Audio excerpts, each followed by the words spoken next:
Hello, this is Michael Hutchings, and welcome to the inaugural episode of Custom Home Life here on AM 720 KDON, KDWN. I'm a local contractor and builder, and we're doing a new show about everything that you would want to know about building or purchasing custom homes.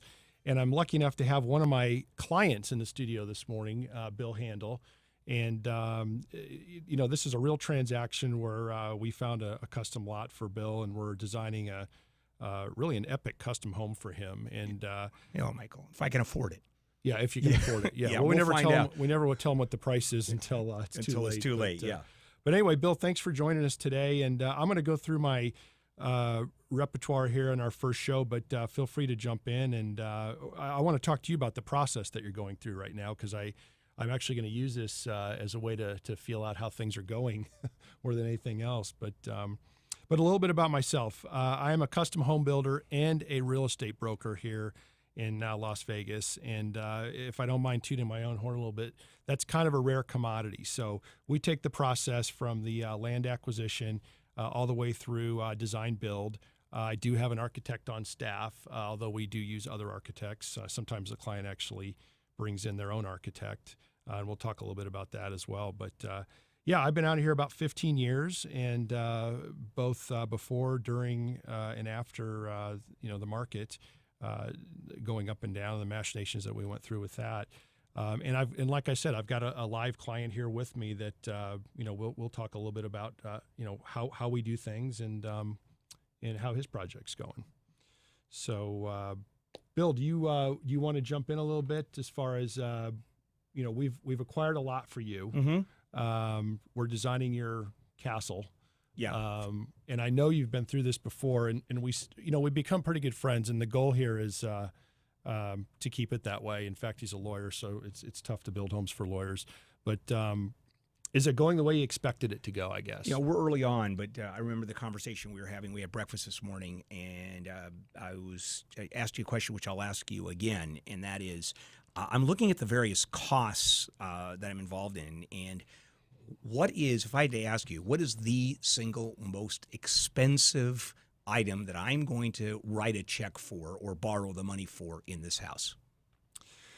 Well, as far as breaking down your house, maintenance-wise, it's going to probably be the swimming pool, or in your case, the swimming pools. Yeah, I know, that's crazy. That's my wife. And that's not a joke. And that's your architect also. Yeah, your wife and your architect are the one. Don't kill the messenger on that. But, I built my own home, and I built my own pool. So when something goes wrong, I have no one to blame. And it seems like no matter how hard I work at maintaining my custom home, the pool is the one thing that always comes back. I walked out of my own house this week, and it looked like Gallagher and his watermelon shtick because my pool filter was gushing water out of the top of it for no reason. Nothing had changed other than it's been sitting in the sun and oxidizing.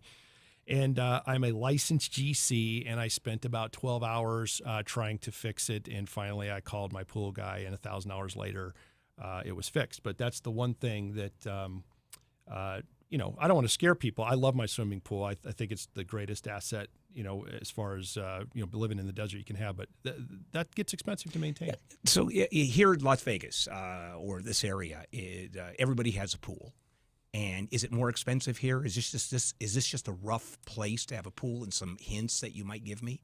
I love the fact that we're building a custom home and we're driving around the city, and he's asking me questions about which hotel is that. And I love clients like that because he doesn't even know where he's at here in the city. No idea. But I think it is. I grew up in Florida. The water out here is very hard. I have a saltwater or saline pool and also use a little bit of chlorine. But, yeah, the water is very hard. We get this, I guess it's, I don't want to say if it's sodium because I'm not a chemist, but there's a buildup on the tile that we don't have in other markets where once a year you got to get in the pool and scrub the tile. The sun is so hot. The reason that filter got a crack in it is because it's been sitting with an eastern exposure, and the sun comes up over the mountain, and it oxidizes a little quicker. So I think there's a little more work on swimming pools here rather than some other area. You're a Californian. I mean, I've seen your pool many times. I mean, I don't want to get on pools for too long, but what do you put it on a scale of 1 to 10? What are you I mean, realistically, the most expensive thing in my house by far is my wife. And I can understand that. Oh, yeah, you can look at the house, and it's is that a dig on my house or my no, wife? you know what? My house is now 13 years old, and the maintenance is now creeping up and creeping up. So the pool is from day one, but the rest of it, say I have a house 12, 13, 15 years old. What am I looking at? Well, that's the thing, and that's why I'm a proponent of custom homes. I mean, can you imagine? And again, I built my own house. My father-in-law built his own house. I mean, we only have ourselves to blame. And any custom home is a higher grade product than, let's say, most of the production homes that are out there. I think with the production homes, you're basically rebuilding your house about every 5 years, and that's about how long appliances run and machines run and guts in the toilets start to snap and need to be replaced. In my home, mine's about 10 years old, and you're right. I'm starting to replace and paint and trim and caulk and geez, I'm scaring people from buying custom homes. But the fact of the matter is, you get a little bit longer time period on a custom rather than a production. But yeah, about 6-7 years it starts to kick in, and you're at 10, so that's probably what's going on. So. Couple things I wanted to talk about. Bill, since you're a buyer here in the market, we've got some data that came in this week. And good news is, and I want to hear what you think about this, really. Market was up 2.6% and then 20.4% year over year. Everything went up about 35% last year. And this year, again, it's up 20% year over year. So where we're at in this part of the year versus last year at this time. And the average home was about $105 a foot. And the average closing, let's say last month, was about $109. Now, Bill's building a real custom home. I mean, it's a very nice custom home in a prominent area of the city. And so that's kind of the gist of the show. But in that arena, this is either going to scare you or you're going to really like to hear this. The average custom home closed at $253 a foot, which I kind of know where your target is. And I think that puts you in pretty good stead. And there were 25 closings last month. When I moved to town in '98 and started getting into buying and selling custom homes, because I started with the real estate side until I went out and got my Nevada contractor's license, there were only 75 homes per year closing in Las Vegas over $1 million. So if your buddies, I think you got a little bit of, I don't know if I want to use the word ridicule, but when you told people what you were building in Las Vegas, being kind of hardcore LA, and you told them where you bought and what you bought, might have been a little skepticism or no? Or no, it was outright humiliation. Yeah. I mean, it was outright making fun of me and saying I was mentally ill. So can you imagine going to them in '98 where there were less than 75 homes a year being built over $1 million and telling them that you were building a $3 or $4 or $5 million home back then? I mean, he probably would have been certified by your family and carted off. So I guess the point of the matter is, this is a validated custom home market, and things are looking pretty strong out here for people that are looking at buying. The other thing about the area you bought in, the prices went down during the downturn about 95%, and those prices have never ever come back. I mean, that's astounding, isn't it? Yeah, I don't think any place in the United States it went like that. Yeah, it was a bloodletting for sure, and that hasn't recovered. So if you're buying, I don't know if you want me to mention where you're living or not.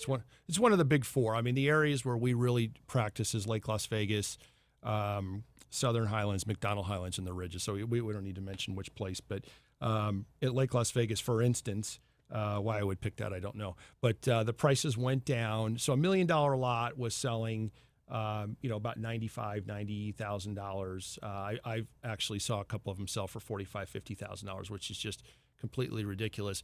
And that's kind of why I was saying this morning I'm a contrarian, because when the market had already corrected, there were still people paying peak value for prices for land out there, because it always takes time for things to kick in.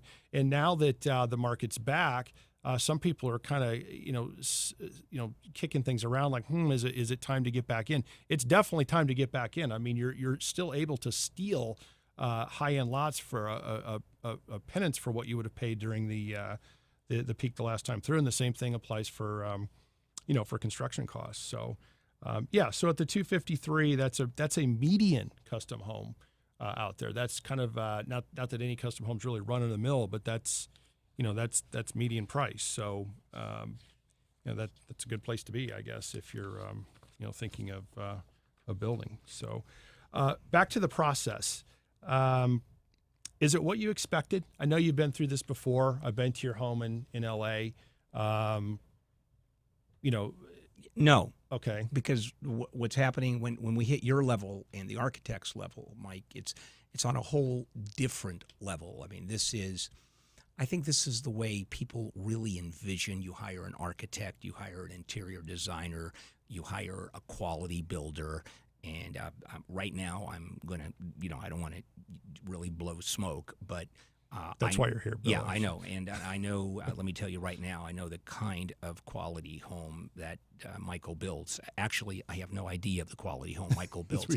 And I will tell that after I finish. I showed you two this morning from the outside. We just didn't show you the inside. They look great on the outside. But it's very different. A lot of it, what we did was homemade. My wife did most of the building. We didn't have an interior designer. Our architect wasn't nearly as specific. I understand that the plans are going to be 100 pages of plans. It's a very, very different animal here, and it's just a lot more complicated than I ever imagined. And specific, you've got probably a better vocabulary than me. What could we do specific to the 10th power? Because that's your architect. I mean, he is very, very detailed. And, when you go into the field, a lot of people don't realize my job as a builder is to build the house. My job isn't to design the home. My job isn't to pick colors, right around to the different stone places. My job is to, get a set of plans, work with the subcontractors, manage the subcontractors, and unlike the delivery system we have in America, which is beyond anything, probably anywhere between the Lowe's commercials, the Home Depot, and HGTV, it looks like houses are built or remodeled during commercial break. And the fact of the matter is, and I think you'll attest to this, it is kind of a long, drawn-out, extrapolated process. I mean, I'm heading towards 50 years old, and I've probably got another 25 projects to do before I retire, because these are long-term projects. These things take 2 years, 3 years, 4 years sometimes before you start off with the planning process and actually get it designed and structurally engineered and built. But you won't believe me now, and I'm not going to try to convince you, because we'll put our actions where our mouth is, in a sense. But yours is going really well, and that's because we did the acquisition correctly with the contractor and with the architect. I had a Starbucks with your architect this week, and he went out to look at a lot for another client, and he stood there with this client, and he's a lawyer or a doctor in a real prominent area, and he said, the client asked him what he thought of the view, and he said, "It's great today." And the client said, "Well, what do you mean by that?" And he said, "Well, you're not going to have this view in 2 years." And he said, "Why not?" And although he's a professional in what he's doing, he didn't realize that this particular architect could see where the other houses were going in. This architect knows what the height limitations are and what's going to be blocked and what's not going to be blocked. And this strip view that this client thinks he has today isn't going to be there. So if you can get these people, it's like, which comes first, the chicken or the egg? If you can get these professionals online ahead of time, I don't want to be too dramatic, but you can avert disaster. I know a lot of clients. Had a client I was talking to yesterday. He's done. He's gone around with the architect. He's gone around with the builder as far as pricing what they're going to build. And I think I'm going to get a listing, because he told me he's just going to put the lot on the market and pretty much shuttle the whole project. So if you can get these professionals on board ahead of time, I think it's going to be it's always a better project, and you've got these questions answered as you go. So one of the things that impressed me the most, and again, this is nothing like what I went through the first time we built our house in Los Angeles, was, as you said, you're there with the architect. We're talking about it from before we bought the lot, as we were looking around. But right. Obviously choosing an architect before we even buy the lot is, not many people do that. But sitting down with you and the architect, and at times you turning to him going, "Oh yeah, I see what you're doing. Bill, that's going to save you $60,000 just the way he designed it." And it was almost a revelation to you in terms of his thinking, because we talked about this morning. He thinks like a structural engineer and a builder. Right. And you've got a good architect. And if he lowers his price, I'm going to actually mention his name. Yeah, I was going to say if he was willing to pay for some advertising, we would mention his name. But I want to make sure he wants me to mention his name, but I'm sure he would. But you've got a good architect. But oftentimes it goes the other direction. I was telling you the story about the gentleman yesterday where the architect is trying to get the client to build a swimming pool on top of his 6-car garage. And the architect has no regard or really probably any real clue as to what that might cost. Not to take anything away from architects, but and they are trained in structural engineering and designing and construction, so I'm not taking that away from them. But he's driving the client in another direction, and the builder is saying, "Look, I can't stay within your budget if you do this type of thing." But a lot of times I could tell story after story, and if I don't run out of time, I will. But I've shown up on lots. I remember I had met a doctor down in McDonald Highlands, and we met in our cars at the curb and had to walk down this dirt road as to where his lot was going to be. And when we got to the end of the dirt road, we'd kind of gotten to be friends, and we're kind of casually standing there. He's in his scrubs, and I'm in my boots. And I said, "So where's your lot?" And he said, "Right here." And I looked up at a 50-foot by 100-foot wall of granite. And I said, while we walked down this road, you said you had a Ferrari, you said you had a motorhome. None of those things are going to be able to be driven onto this, this lot. And I use this term loosely. And I watched that lot. I tracked it over, through the recession, and it ended up going into receivership and foreclosure. It was a complete blowout, and it was $1 million lot.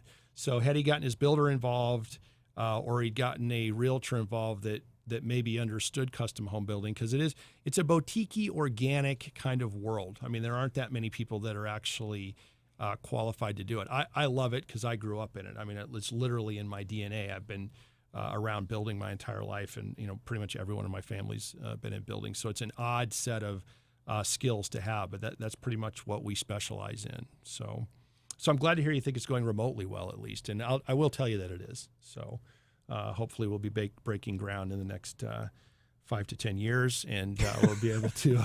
That's the way I feel. That's the other thing. Even though you warned me how long it was going to take from part to part, structural engineer to HVAC, it's actually taking longer than I anticipated. Yeah, I think it always does, and I think the fact that we run, we run a top 50, or I run a top 50 brokerage here in town. So we do a lot of real estate. We do light commercial. We do, normal homes for normal people. And, I feel sometimes like I shouldn't mention that when I'm dealing with a custom home client, because maybe in my mind, I want them to think that all I do is go to dinner with wealthy doctors and celebrities and, Shania Twain when she comes to town or something to talk about their homes. But the real estate business actually makes me a better home builder, because I'm kind of a type A personality. I'm go, go, go, and I want things done. But having this other business allows me to take my time and select my clients well, and never putting the cart before the horse. I want to get the house done as quickly as anyone. That's how I make a living. The majority of my money comes from selling land and building these houses. But having that other income coming in, not belaboring the point, but just doing things the right way, instead of because I need a new pickup truck in the summer. That's never why we pursue these jobs. We pursue these jobs really to build the best houses in the world. I mean, that's really my goal. Back during the boom, I was actually trying to come up with a lifetime warranty home on a custom home, because there are products out there like Monair, that the roof tiles are a lifetime warranty. Milgard Windows is a lifetime warranty. So I was trying to string together this, the ability to do a world-class lifetime warranty home. We haven't been able to do that yet, but that's actually my goal, is that, this home is going to be something that it's almost like a member of the family to me. We're designing almost like a member of the family. So, but it does take a while. There's no question about it. My dad jokes around sometimes. It shouldn't take, once construction starts, his saying is none of them will get done under a year, and none of them should really take more than 2. And most banks, if people are financing, they put the construction loans at about an 18-month pace.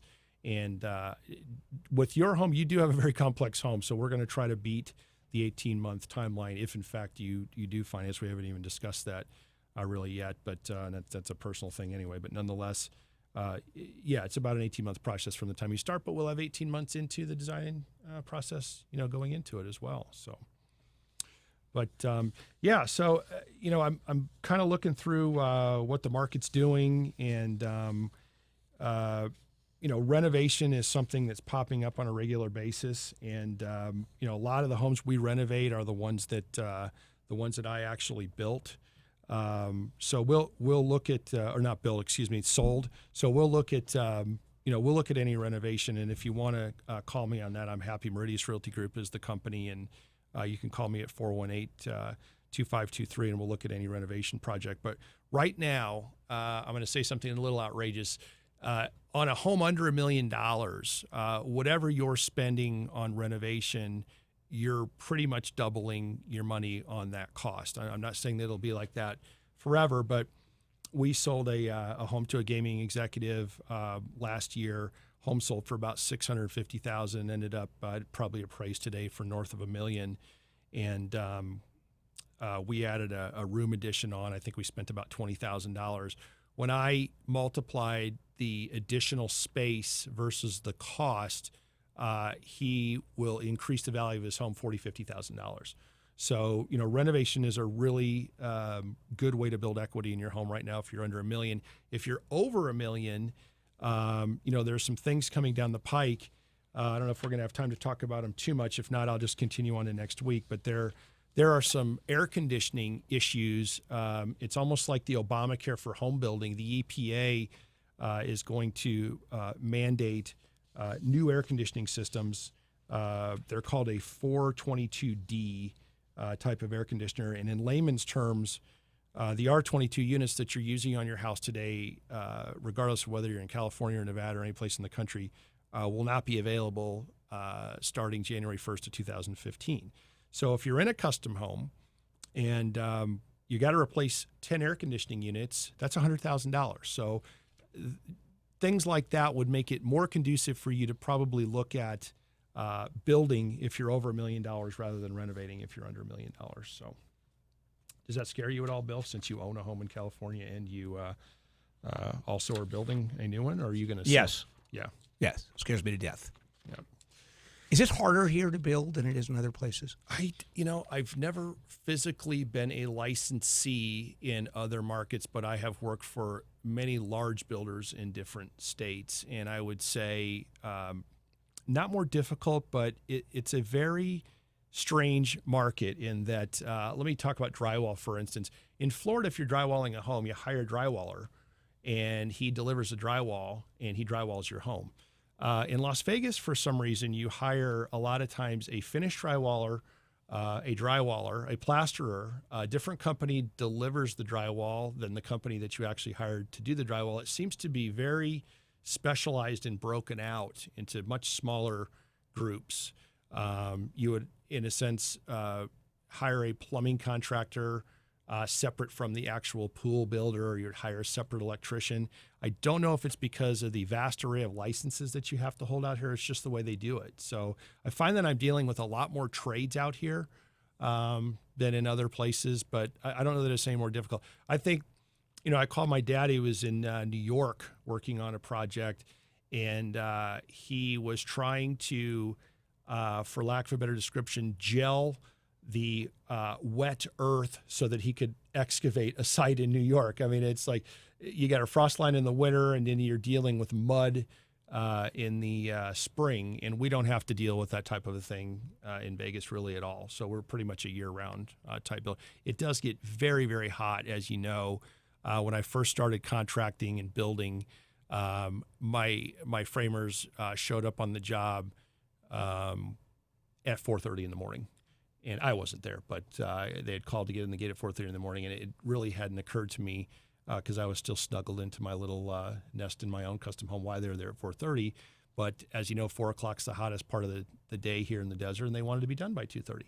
So that's the only thing that I think is, idiosyncratic to building out here.